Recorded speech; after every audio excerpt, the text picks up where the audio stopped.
Queridos, quando nós observamos o que a Bíblia nos ensina a respeito da igreja, nós chegamos à conclusão de que as nossas comunidades denominadas cristãs, elas se identificam muito mais com um clube social do que necessariamente com uma igreja bíblica, cuja característica marcante é uma comunhão verdadeira com Deus e entre os irmãos. No Evangelho de João, capítulo 13, versículo de número 35, Jesus disse para os seus discípulos que eles seriam conhecidos quando eles se amassem, quando eles tivessem amor uns para com os outros. Algo que é impossível de ser vivenciado se porventura não houver uma comunhão verdadeira entre aqueles que professam uma fé na pessoa de Cristo. No livro de Atos, no capítulo de número 2, os versos de 42 a 47, nós também temos um texto que os irmãos já conhecem muito bem, que trata como viviam os cristãos quando a igreja ela foi iniciada. E fica evidente no relato descrito por Lucas, no livro que tem o nome de Atos, que uma das marcas da igreja era exatamente a comunhão entre os santos e, sobretudo, a comunhão com Deus, porque a verdadeira comunhão entre os santos, ela é o resultado de uma verdadeira comunhão com Deus. Ou seja, nós não teremos comunhão uns com os outros se não tivermos comunhão com Deus. Por isso é totalmente questionável alguém afirmar que tem comunhão com Deus e não tem comunhão com os irmãos. Esse tipo de afirmação, de declaração não se sustenta, por mais que alguém tente usar justificativas para isso. E creio eu, queridos, que essa semelhança nossa com um clube social, ao invés de realmente de ser semelhante a uma igreja bíblica, ela é a razão pela qual a igreja, para muitas pessoas, ela é importante apenas pelo bem-estar que lhes proporciona os cultos que são realizados. Como, por exemplo, um belo templo, um belo louvor, uma mensagem empolgante, um pregador agradável, eloquente, engraçado, que trate de assuntos que aqueles que ouvem se identificam, gostam, se sentem bem. Ou seja, para muitas pessoas o culto é importante exatamente pelas coisas que nele existem, pelas coisas que nele possuem, e não pela consciência da presença de Deus através da vida dos irmãos. Ou seja, para muita gente que professa a fé em Cristo, que se diz participante da igreja do Senhor, o reunir-se, a congregação, os cultos que são realizados, eles são importantes pelo ambiente em si que existe, por aquilo que é proporcionado neste ambiente e não por aqueles que estão ali.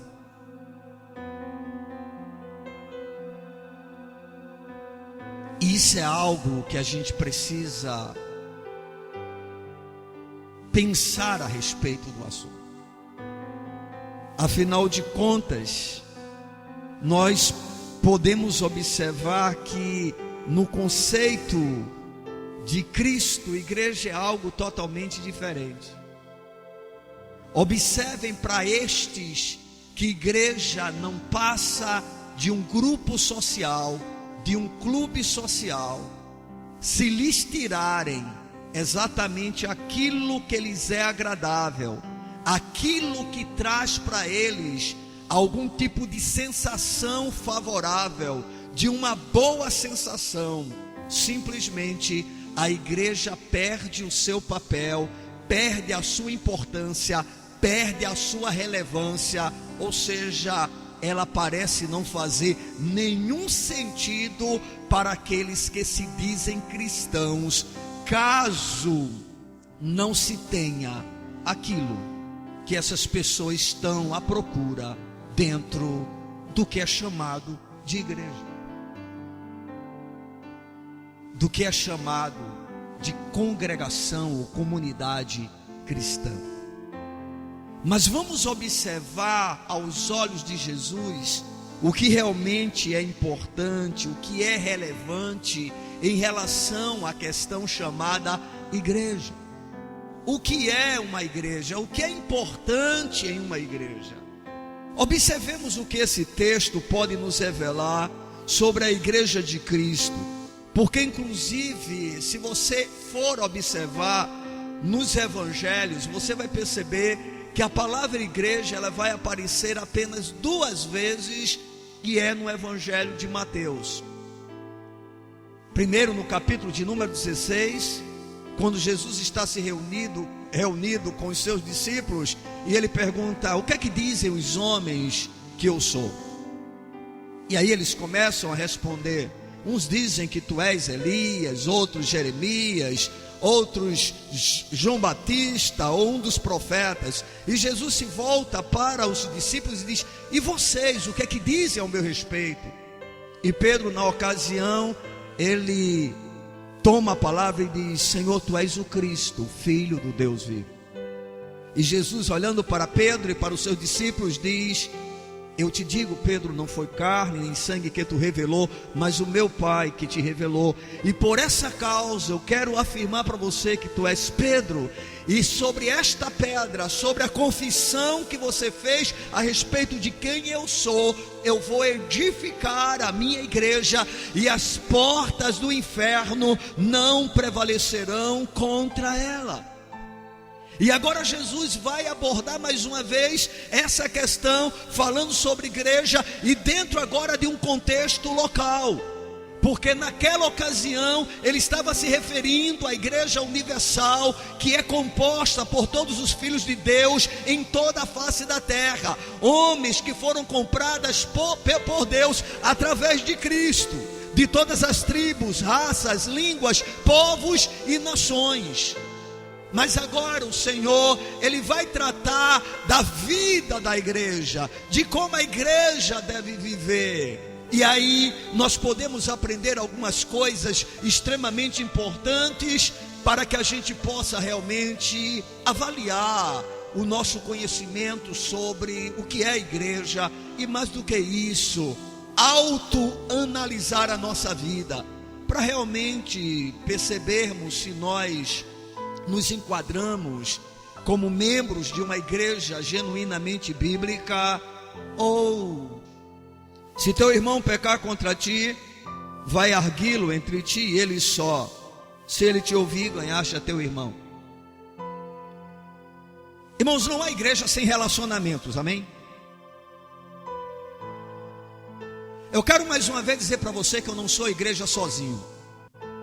Eu posso afirmar, e com certeza, porque a palavra de Deus assim diz, que eu sou templo e morada do Espírito Santo. Mas eu sozinho não sou igreja, e isso está mais do que claro em toda a palavra de Deus.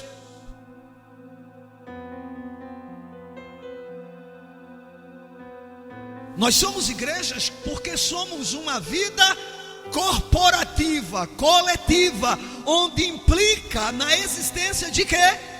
Relacionamentos.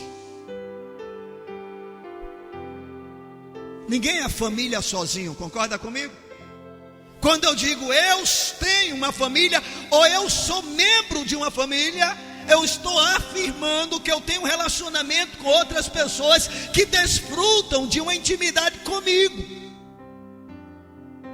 Com a igreja não é diferente.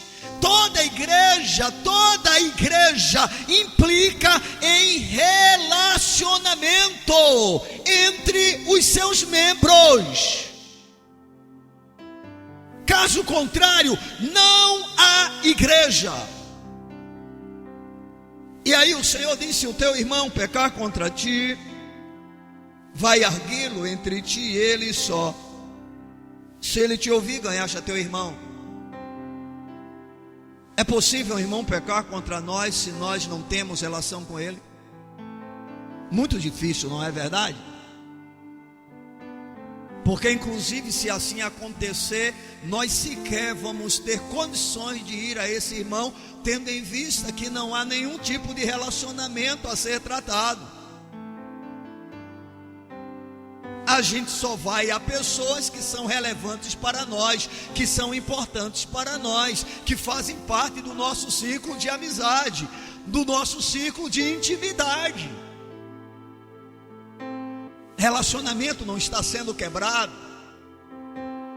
relacionamento não está sendo interferido, não há nada entre nós.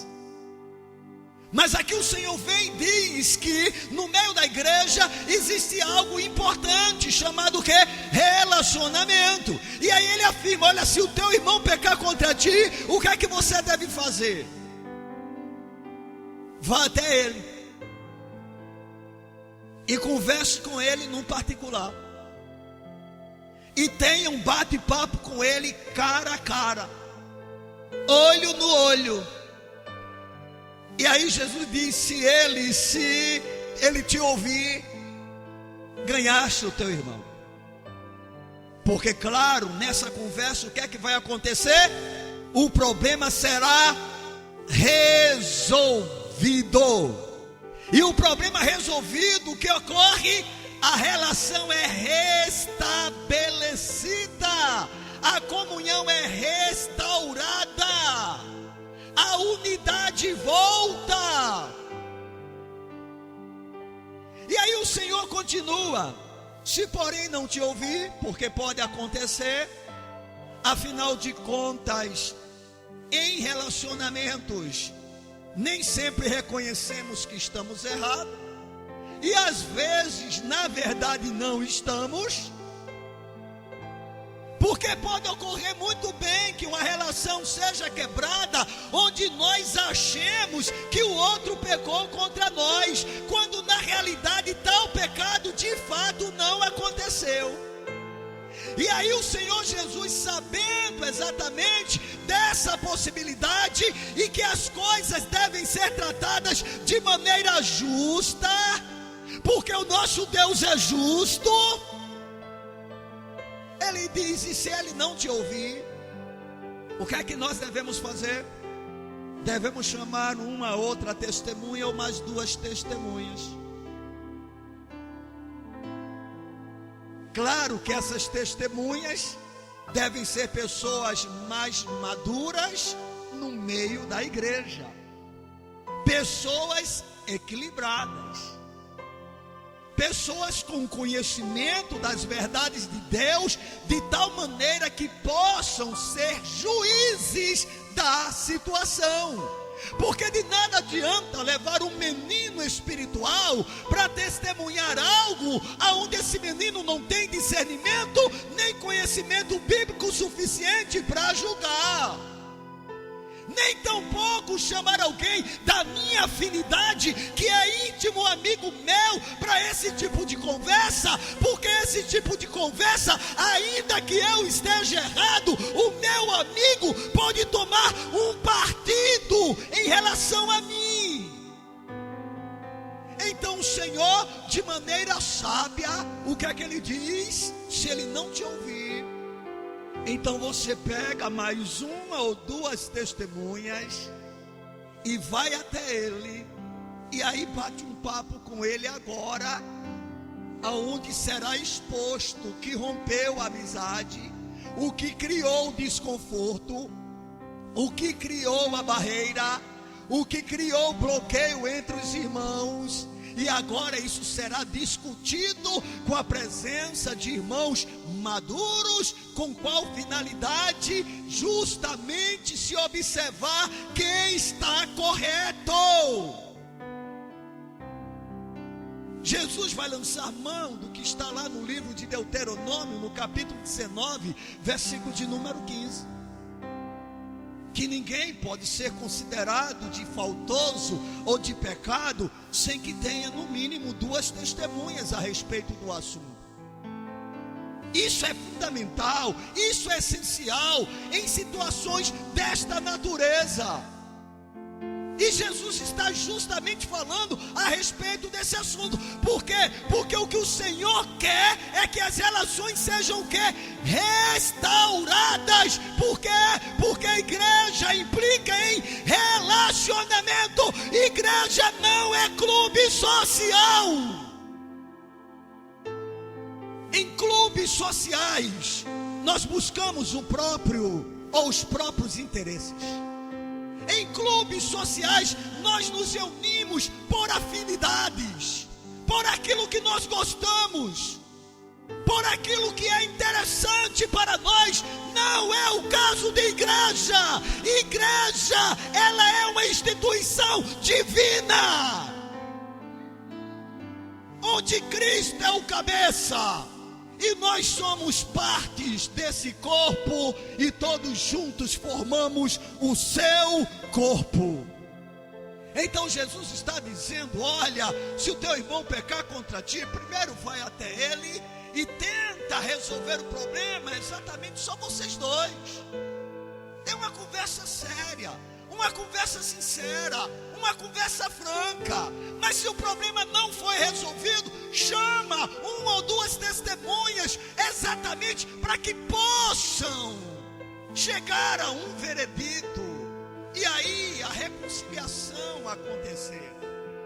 No livro de Provérbios tem um texto que é bastante interessante, aonde a palavra do Senhor diz que aquele que começa o pleito parece justo, até que vem outro e o examina. Ou seja, normalmente quando a gente pega uma situação em que nós temos algum problema, a gente se acha vítima, a gente se acha aquele que está sendo defraudado, que está sendo talvez humilhado. E quando vai se verificar realmente o que aconteceu, nem sempre aquele que se considera vítima, ele é realmente a vítima na situação. O que é que o Senhor está querendo? O que o Senhor está querendo é que as relações sejam restauradas de maneira justa, de uma maneira correta. Mas não se pode permanecer com um problema que divida irmãos, que coloque barreira entre os irmãos. Porque eu volto a insistir, igreja é coletividade, igreja é corpo. Observe, queridos, que o desejo do Senhor é sempre que um problema, quando existe entre 2 irmãos, ele seja resolvido entre os irmãos em que o problema aconteceu. Mas vocês reconhecem, eu creio que unanimemente, que normalmente quando há problema entre irmãos, é muito provável que não haja maturidade suficiente para que os problemas sejam resolvidos. Não é assim que acontece? Mesmo entre casais, a gente como pastores, como pessoas mais maduras, estamos cansados de pegar problema entre casal e que cada um fica acusando o outro, e quando você vai avaliar, você vai chegar à conclusão, às vezes um está errado, o outro está certo, às vezes os dois estão errados. Porque se houvesse maturidade suficiente, não havia nem briga, não havia nem confusão, não havia problemas. Mas normalmente é preciso a intervenção de terceiros. Só que quando o problema é grave, e aí mesmo com algumas testemunhas ele não é resolvido, o que é que o Senhor aconselha? Diz eu à igreja: Observe mais uma vez que a igreja é uma corporatividade, é um organismo composto por vários membros. É algo que expressa a própria vida de Cristo. Então o Senhor diz o seguinte: olha, se não ouviu essas testemunhas, se não aceitou a correção, se não aceitou a repreensão, se não quer realmente uma mudança de comportamento, se não há arrependimento, o que é que se deve ser feito? Anuncie a igreja. E se porventura ele não ouvir a igreja, aí o Senhor diz: então considere-o como gentio e como público. Isso não quer dizer que essa pessoa não seja amada pelo Senhor, nem tampouco que a igreja não deve expressar o amor de Deus por ela, mas significa claramente que ela se recusa a ter uma comunhão real e legítima com o corpo de Cristo. Ela não quer se submeter a isso. E por isso a palavra é: consideram como gentio e como publicano. Ou seja, ele está fora da comunhão. Ele pode até estar dentro do templo, que ninguém pode impedir uma pessoa de chegar no templo. Não se deve fazer isso. O mais miserável pecador pode adentrar pelas portas desse lugar, mas ser participante da comunhão da igreja, é necessário que haja uma disposição para que essa comunhão seja real. E isso requer humilhação, arrependimento, quando relacionamentos são quebrados, quando a gente tem problemas em que relacionamentos são desfeitos. Mas é o que o Senhor diz: anuncie para a igreja. E aí no verso de número 18, ele afirma: em verdade vos digo que tudo o que ligardes na terra terá sido ligado nos céus, e tudo o que desligardes na terra terá sido desligado nos céus. Ou seja, a igreja, como eu já disse, representa a própria autoridade de Cristo aqui na terra, quando esse julgamento é feito com amor, através da palavra de Deus e oração. Isso não quer dizer que a igreja tem o poder de mandar alguém para o inferno. Não é isso que as Escrituras estão nos ensinando. Mas ela está mostrando que a igreja tem um papel fundamental para preservar aquilo que é importante aos olhos de Deus, que se chama comunhão. Não apenas uma comunhão com Ele, mas comunhão de uns com os outros. Porque eu volto a insistir com você: não há comunhão verdadeira com Deus quando nós não conseguimos ter comunhão uns com os outros. Se você é daquele que diz: eu não suporto o irmão fulano, eu quero que você saiba que o preço que foi pago por você é o mesmo que foi pago por ele. O sangue que foi derramado por você é o sangue que foi derramado por ele. O Espírito que habita em você é o Espírito que habita nele. E mesmo que ele seja um falso irmão, ainda assim é obrigação sua viver bem com ele, porque temos que viver bem até com os nossos inimigos. Eles podem nos odiar, mas nós os amamos.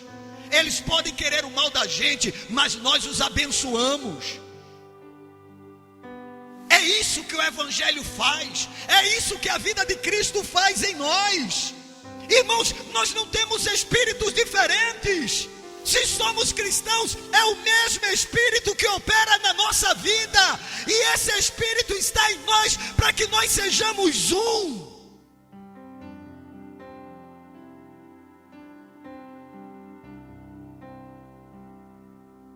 A primeira coisa que a gente observa nesses versículos que nós lemos, onde Jesus está tratando como se comportar ou agir com o irmão que é culpado, que pecou contra alguém. A primeira coisa que nós aprendemos é que a igreja é um lugar de comunhão. Eu vou repetir: a igreja é um lugar de comunhão.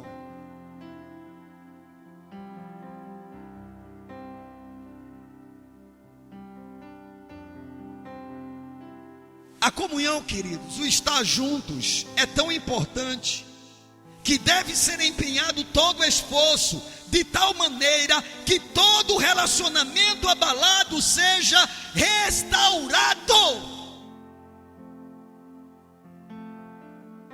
Deus não quer que a gente tenha problema uns com os outros, mas se os problemas surgirem, eles têm que ser resolvidos. Pastor, irmão fulano me comprou e não pagou, vai ficar com raiva do irmão? Vamos tentar resolver o problema. Já foi até ele, que foi que ele disse? Está chateado com ele por causa disso? Ele não pagou ainda, não deu nenhuma satisfação. Não tem problema, chama um ou dois irmãos maduros para conversar com ele. Mesmo que depois que ele diga, eu estou errado, eu vou pagar, você diga, amém, irmão, eu só queria isso de você, a tua dívida está perdoada. Porque quando você trata do problema, você não apenas faz com que aquela barreira seja quebrada, mas também está dando ao outro o direito e a possibilidade de se consertar. Às vezes a gente prefere cortar o relacionamento, manter a distância, mas deixa o outro no erro. E se ele errou conosco, ele vai errar com mais alguém. A postura correta não é simplesmente eu vou deixar isso para lá. O ideal é tentar consertar. Para quê? Para que haja comunhão. Observe, se uma pessoa erra contra você e você não dá a ela o direito de se consertar, a relação com você é quebrada. Mas agora ela faz o mesmo com a irmã Letícia, e aí a irmã Letícia quebra a relação com ela. E aí de repente a gente tem um checheiro declarado na igreja. Alguém que deve e não paga, alguém que é enrolão, alguém que é um mentiroso. A igreja não pode ficar indiferente diante disso. A igreja, ela tem autoridade. A igreja é uma casa de ordem. A igreja é lugar de disciplina. A igreja é lugar onde o amor é exercitado em todos os aspectos. E dentre esses aspectos, um deles é a correção. Não existe pais que amem os seus filhos e não os corrijam. Não existem pastores que amem as suas ovelhas e não as corrijam.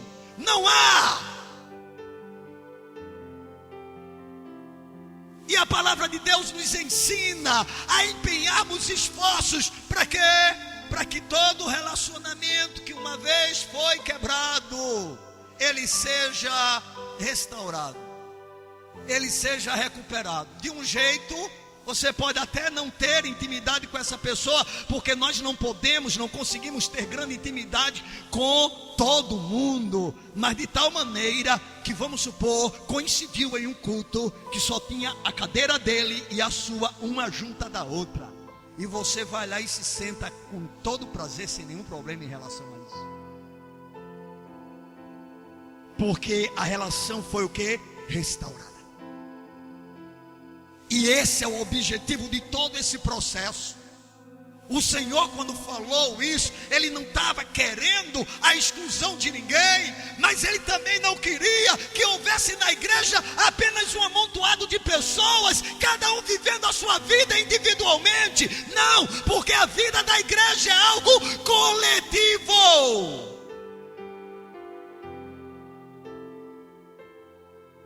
Eu não consigo realmente entender como é possível ter cristãos, ter crentes que tratam a igreja como um clube social.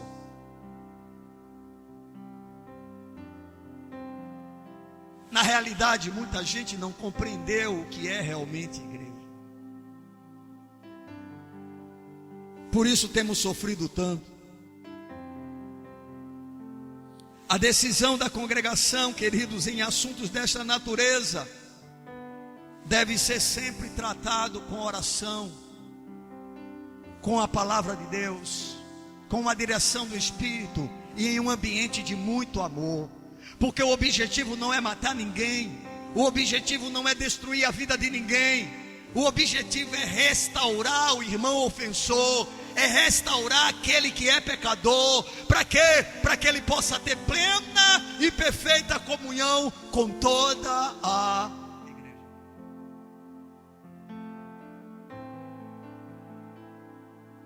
No versículo de número 19, nós podemos aprender a segunda lição sobre o que é a igreja.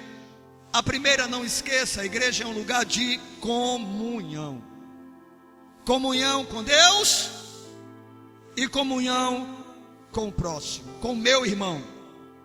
E eu quero mais uma vez insistir com você: não há comunhão com Deus sem comunhão com os irmãos.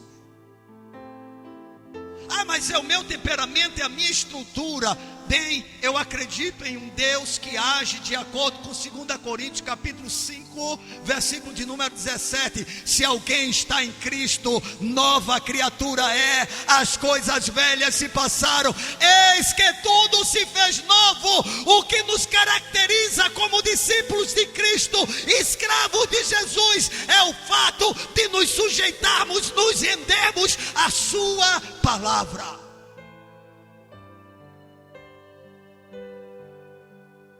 E eu posso falar do que estou falando agora com autoridade, porque eu sei como eu era, e eu sei o que Jesus fez em mim. Sempre fui uma pessoa que morria de vergonha de estar no meio de outros, principalmente em algumas situações. Depois que eu me converti a Cristo, isso perdurou durante um bom tempo.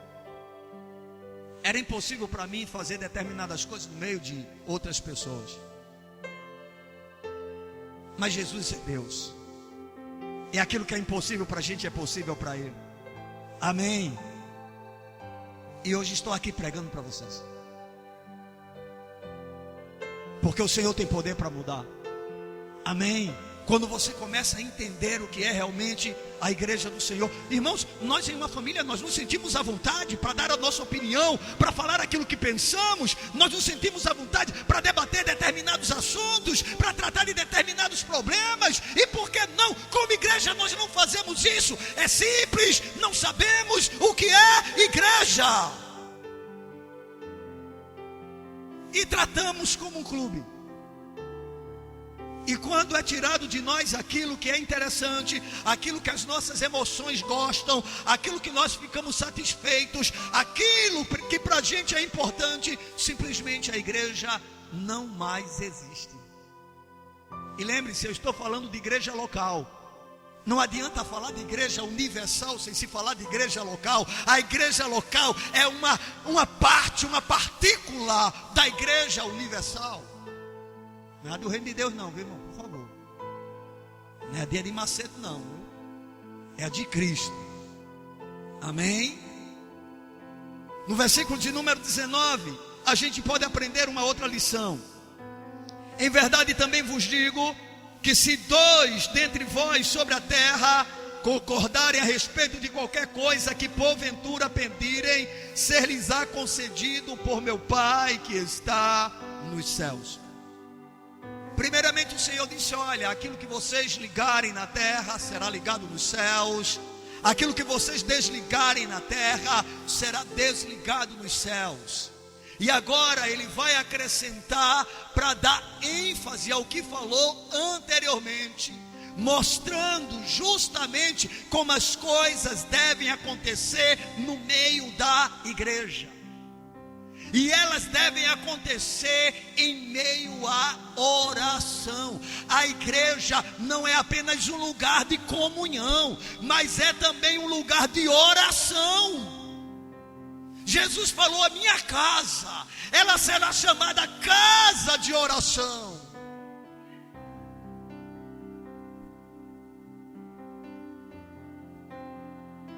E aí eu fico impressionado, porque como é que podemos ser igreja se nós não oramos coletivamente?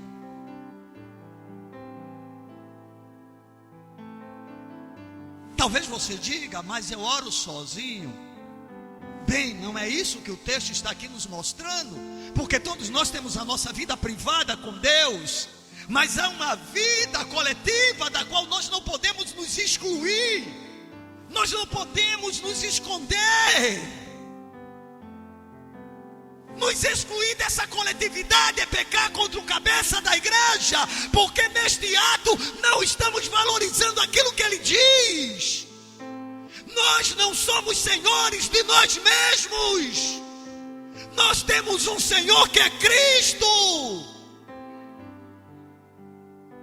Ele é aquele que dirige a igreja. É Ele que dita as normas para a igreja. É Ele que diz aquilo que a igreja deve fazer ou não. A igreja é um lugar de oração. É através da oração, queridos, da igreja, e isso feito de maneira harmoniosa, que todos os problemas e necessidades da própria igreja devem ser solucionados. Deixa eu dizer uma coisa.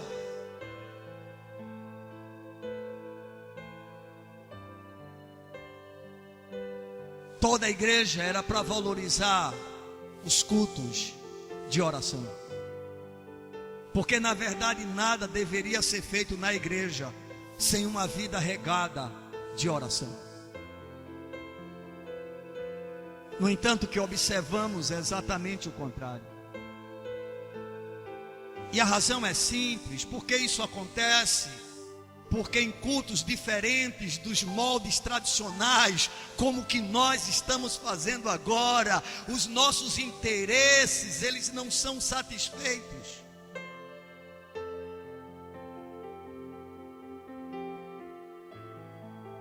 As nossas emoções não são beneficiadas. O nosso bem-estar parece não existir. Nós precisamos de um ambiente que nos seja favorável. Nós precisamos de algo que seja estimulante para a nossa alma, para que a gente possa estar junto. Não é à toa que em muitos lugares tantas coisas são oferecidas, exatamente para que aqueles que estejam presentes, eles se sintam bem. Em muitos cultos as pessoas vão assistir. Em muitos cultos as pessoas vão se entreter. Em muitos cultos as pessoas vão porque o pregador é engraçado. Muitos cultos as pessoas vão para rir, para se alegrar. Elas ficam maravilhadas com o show. Elas ficam vislumbradas ou deslumbradas com o coral, com a orquestra, com o teatro, com a iluminação, com o ambiente escuro, com as luzes concentradas no pregador ou no ator.